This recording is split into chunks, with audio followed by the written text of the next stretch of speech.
Hello guys, welcome to TechBuzz. तो iOS 16 beta roll out हो चुका है और हमने इसे इंस्टॉल किया है अपने आईफोन 8 में, जो कि सबसे लोएस्ट डिवाइस है फिलहाल जिसमें iOS 16 का अपडेट आया है।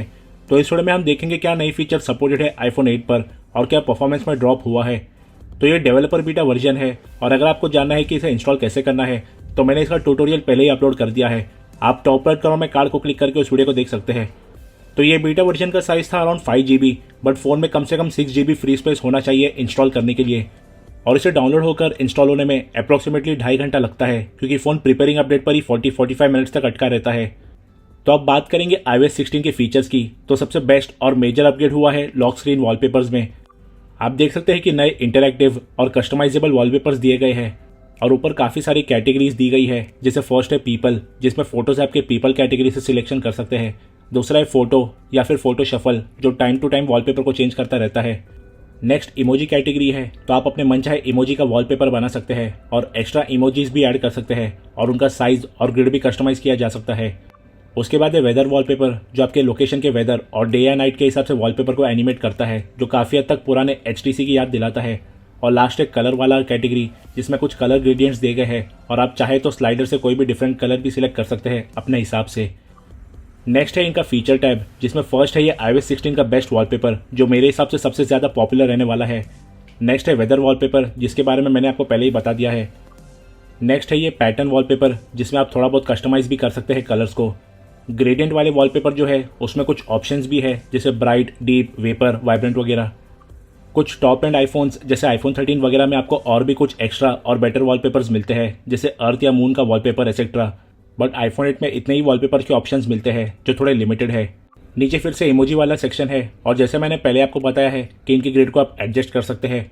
उसके नीचे कुछ पुराने वाले वॉलपेपर है और अब इनके लिए सेपरेट आइकॉन नहीं है। अब आपको इन्हें ओपन करके स्लाइड करके इनका कलर चेंज करना पड़ता है। पहले इन सभी कलर्स के लिए डिफरेंट आइकॉन्स होते थे वॉलपेपर सेक्शन में, तो अब UI काफ़ी क्लीन और क्लटर फ्री लगता है वॉलपेपर में। अब लॉक स्क्रीन वॉलपेपर को आप अपने हिसाब से कस्टमाइज भी कर सकते हैं।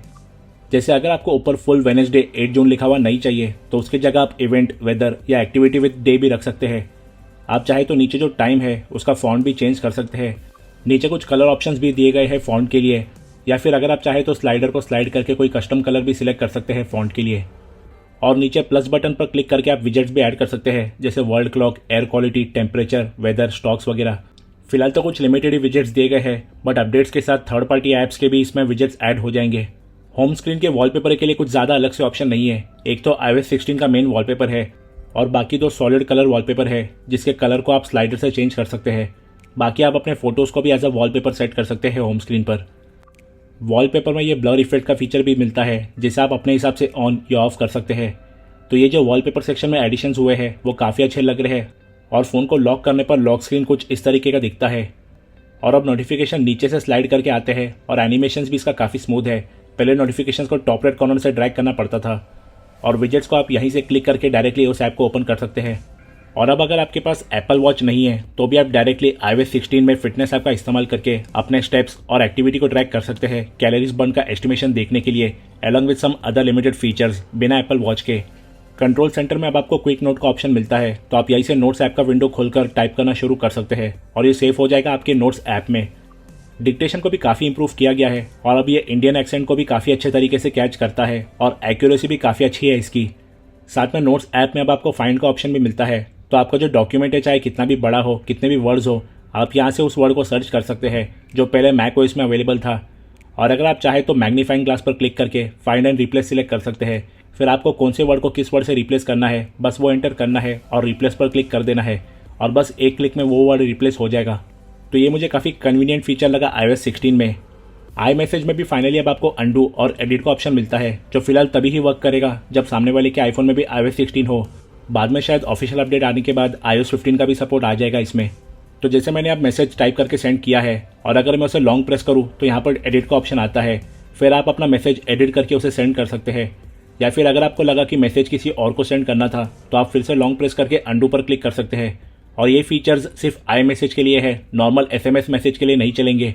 मेल ऐप में भी कुछ न्यू फीचर्स ऐड किए गए हैं, जिसमें सबसे बेस्ट और हेल्पफुल फीचर ये है कि अगर आपने पूरा मेल लिखा है और उसमें मेंशन किया है कि please find attach file with this email और फाइल अटैच करना भूल गए, तो मेल सेंड होने से पहले आपको नोटिफाई करेगा कि आपने कोई अटैचमेंट ऐड नहीं किया है और ये काफ़ी हेल्पफुल होने वाला है क्योंकि काफ़ी बार ये गलती होती है सभी से। नेक्स्ट न्यू फीचर है कि सेंड बटन पर लॉन्ग प्रेस करके आप मेल को शेड्यूल कर सकते हैं लेटर टाइम पर सेंड होने के लिए। तो चाहे आप उसे 1 आवर के बाद सेंड होने के लिए शेड्यूल करें या फिर कुछ दिनों बाद, दोनों के लिए ऑप्शन दिए गए हैं। इसी तरह रिसीव्ड मेल को बाद में रीड करने के लिए आप मार्क फॉर लेटर करके रिमाइंडर सेट कर सकते हैं कि 1 आवर बाद इस मेल को पढ़ना है। और जीमेल की तरह अब आपको मेल को सेंड करने के बाद उसे अंडू करने का भी ऑप्शन मिलता है, बट ये पॉसिबल है कुछ टाइम लिमिट तक ही। ऐसा नहीं कि आप मेल को सेंड करने के 1 घंटे बाद सोचो कि उसे अंडू करना है, ऐसा नहीं है। आपको बस कुछ लिमिटेड टाइम फ्रेम ही मिलेगा मेल को अंडू करने के लिए। शेयर प्ले के इंटीग्रेशन को भी एप्पल ने बेटर कर दिया है। ये पहले सिर्फ फेस टाइम में ही चलता था, बट अब शेयर प्ले पर क्लिक करेंगे तो आप मैसेजेस या व्हाट्सएप से भी इन्विटेशन सेंड कर सकते हैं और एक साथ अपने फ्रेंड्स के साथ सेम कंटेंट को एंजॉय कर सकते हैं। जिन्हें शेयर प्ले नहीं पता, वो नेटफ्लिक्स वॉच पार्टी की तरह ही काम करता है, जहां आप अपने फ्रेंड्स के साथ सेम टाइम पर सेम कंटेंट देख सकते हैं और उसके बारे में डिस्कस वगैरह भी कर सकते हैं।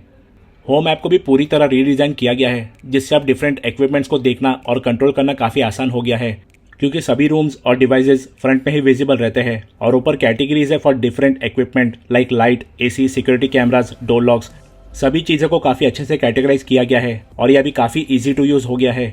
और होम ऐप को आप डायरेक्टली कंट्रोल सेंटर से भी एक्सेस कर सकते हैं या तो फिर लॉक स्क्रीन पर भी इसका विजेट ऐड कर सकते हैं। फाइनली अब iOS 16 में एप्पल कीबोर्ड के लिए भी हैप्टिक फीडबैक दिया गया है, जो पहले सिर्फ गूगल कीबोर्ड में ही सपोर्ट करता था।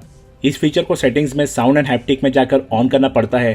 फिर आप कोई भी ऐप में जाकर टाइपिंग करेंगे तो इसके वाइब्रेशन मोटर से आपको हैप्टिक फीडबैक मिलेगा, जो एक्चुअली टाइपिंग एक्सपीरियंस को काफ़ी एनहेंस करता है, क्योंकि इससे आपको बराबर पता चलता है कि लेटर ठीक से प्रेस हुआ या नहीं। और एंड्रॉइड फ़ोन में तो इस फीचर को मैं हमेशा से ही ऑन रखता हूँ। फ़ोन की सेटिंग्स के अंदर प्राइवेसी एंड सिक्योरिटी में न्यू फीचर ऐड किया गया है सेफ्टी चेक के नाम से, जिसमें मैनेज शेयरिंग एंड एक्सेस के अंदर जाकर आप चेक कर सकते हैं कि कौन सा पर्सन और कौन सा ऐप आपके फ़ोन पर स्पाई कर रहा है या फिर आपकी लोकेशन एक्सेस कर पा रहा है, या फिर कितने ऐप्स को आपने किसी के साथ व्यू करने के लिए शेयर किया है। सभी चीज़ें और उनका पूरा ट्रैक रिकॉर्ड आप यहीं पर देख सकते हैं।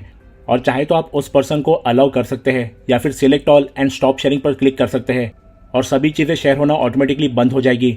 ये मोस्टली उन्हें काम आएगा जो काफ़ी लोगों के साथ अपना iCloud ID शेयर करते हैं। और अगर आप ये पूरा प्रोसेस नहीं करना चाहते तो डायरेक्टली इमरजेंसी रीसेट में जाकर सभी ऐप्स को जो परमिशंस दी गई है या पर्सन को आपने फ़ोन का एक्सेस दे रखा है, बस 1 मिनट के अंदर सारी परमिशंस को रिवोक कर सकते हैं और वो आपके फ़ोन पर आपसे ट्रैक या स्पाई नहीं कर पाएगा। नेक्स्ट, मैप्स के अंदर आपको मल्टी स्टॉप राउटिंग का भी फीचर मिलता है, जिससे आप 15 स्टॉप्स प्लान कर सकते हैं while travelling from one point two another. जैसे अगर मुझे मुंबई से पुणे जाना है तो मैं डायरेक्शन स्टार्ट करने से पहले फर्स्ट फूड मॉल पर KFC स्टॉप और सेकंड फूड मॉल पर CNG फिलिंग का स्टॉप पहले से ही मार्क करके रख सकता हूँ और यह उस हिसाब से डायरेक्शंस गाइड करेगा। इस iPhone 8 को अपडेट करके मैं 2 दिन से यूज़ कर रहा हूँ। परफॉर्मेंस में मुझे कोई ऐसा खास ड्रॉप नहीं दिखा है। एनिमेशंस, स्क्रोलिंग एंड स्वाइपिंग वैसे तो काफ़ी स्मूथ है, बट कभी कभार स्पॉटलाइट एक्सेस करते वक्त फ्रेम ड्रॉप्स होते हैं। AnTuTu स्कोर्स में भी हल्का सा ड्रॉप देखने को मिला है अपडेट करने के बाद, और बैटरी भी थोड़ी जल्दी ड्रेन हो रही है फिलहाल as compared to official iOS 15.5। But क्योंकि ये बीटा वर्जन है इसलिए इतने तो बग्स होंगे ही। होपफुली ये सब फाइनल अपडेट में सॉल्व हो जाएगा। बाकी गेमिंग वगैरह में तो ऐसा कोई खास इशू नहीं आया मुझे, या अभी भी iOS 15 जैसे ही स्मूथ चलाता है सभी गेम्स को। साइडली अभी भी कुछ फीचर्स है जो iOS 16 में आए हैं बट iPhone 8 में सपोर्टेड नहीं है। जैसे पहला फीचर है लाइव टेक्स्ट का, जो iOS 15 में सिर्फ फोटोज़ पर चलता था, बट अब ये वीडियोज़ पर भी सपोर्टेड है। आप वीडियोज़ में से भी आप टेक्स्ट को सिलेक्ट कर सकते हैं और साथ ही साथ एक अमेजिंग फीचर भी दिया गया है कि आप फोटो या वीडियो में से किसी भी ऑब्जेक्ट को लॉन्ग प्रेस करके कॉपी कर सकते हैं और दूसरे ऐप में उसे अटैच कर सकते हैं। मतलब ये सिर्फ एक टच में ही उस ऑब्जेक्ट के बैकग्राउंड को रिमूव कर लेता है, जो कि काफ़ी अमेजिंग फीचर है, जबकि ये चीज़ फोटोशॉप में करने के लिए 3-4 मिनट लगते हैं। एक और ग्रेट फीचर जो लाइव टेक्स्ट का ही एड ऑन है वो ये है कि अगर आप किसी दूसरी कंट्री का रेट कार्ड देख रहे हैं तो उसे लॉन्ग प्रेस करने पर यह उसकी वैल्यू इंडियन करेंसी में भी आपको बता देगा, और अगर टेक्स्ट दूसरे लैंग्वेज में भी है तो यह उसे ऑटोमेटिकली इंग्लिश में भी कन्वर्ट करके दे देगा। तो ये काफ़ी अच्छा एड ऑन किया गया है iOS 16 में, बट साइडली iPhone 8 पर यह नहीं चलता। इसके लिए कम से कम iPhone XS चाहिए। एक और फीचर जो मेरे iPhone 8 में नहीं चल रहा वो है लॉक स्क्रीन से फोकस मोड का। जैसे आप मल्टीपल वॉलपेपर रख सकते हैं लॉक स्क्रीन पर और हर वॉलपेपर के लिए आप डिफरेंट फोकस मोड सिलेक्ट कर सकते हैं, तो वॉलपेपर चेंज करने पर आपका फोकस मोड पर्सनल, वर्क या दूसरे मोड पर ऑटोमेटिकली स्विच हो जाएगा, जो काफ़ी अच्छा फीचर है। बट फिलहाल ये भी मेरे iPhone 8 में नहीं चल रहा। लास्ट इंपॉर्टेंट फीचर है iCloud शेयर्ड फोटो लाइब्रेरी का, जिससे फैमिली मेंबर्स कुछ सिलेक्टेड फोटोज़ को शेयर्ड लाइब्रेरी में अपलोड कर सकते हैं और उस लाइब्रेरी को आप अपने हर iPhone से एक्सेस कर पाएंगे जो सेम iCloud ID पर है। तो जैसे किसी घर के बच्चे के फोटोज़ आप अपने अलग अलग iPhone से कैप्चर करते हैं तो आप उसे एक ही iCloud लाइब्रेरी में अपलोड कर सकते हैं, ताकि सभी लोग वहीं से उन फोटोज़ को देख सकते हैं। सबको फोटो सेंड करने की ज़रूरत नहीं होगी, तो आपकी काफ़ी मेहनत बचेगी। तो दोस्तों, ये था हमारा iPhone 8 रनिंग iOS 16 बीटा का रिव्यू वीडियो। फिलहाल जो फीचर्स iOS 16 में ऐड किए गए हैं वो काफ़ी ज़बरदस्त है और इसे यूज़ करने में काफ़ी मज़ा आने वाला है। तो अगर आप चाहें तो बेटा वर्जन इंस्टॉल करके अभी इसका मज़ा ले सकते हैं या फिर सितंबर तक रुक सकते हैं ऑफिशियल अपडेट के लिए। आप लोग हमें कमेंट सेक्शन में ज़रूर बताना कि आपको iOS 16 कैसा लगा, और अगर आपको हमारा ये वीडियो पसंद आया तो इस वीडियो को लाइक एंड शेयर कीजिए और हमारे चैनल को सब्सक्राइब करके बेल आइकॉन भी दबा लीजिए। हम जल्दी लौटेंगे इसे टेक एंड गैजेट वीडियोज़ के साथ। So till then stay tuned.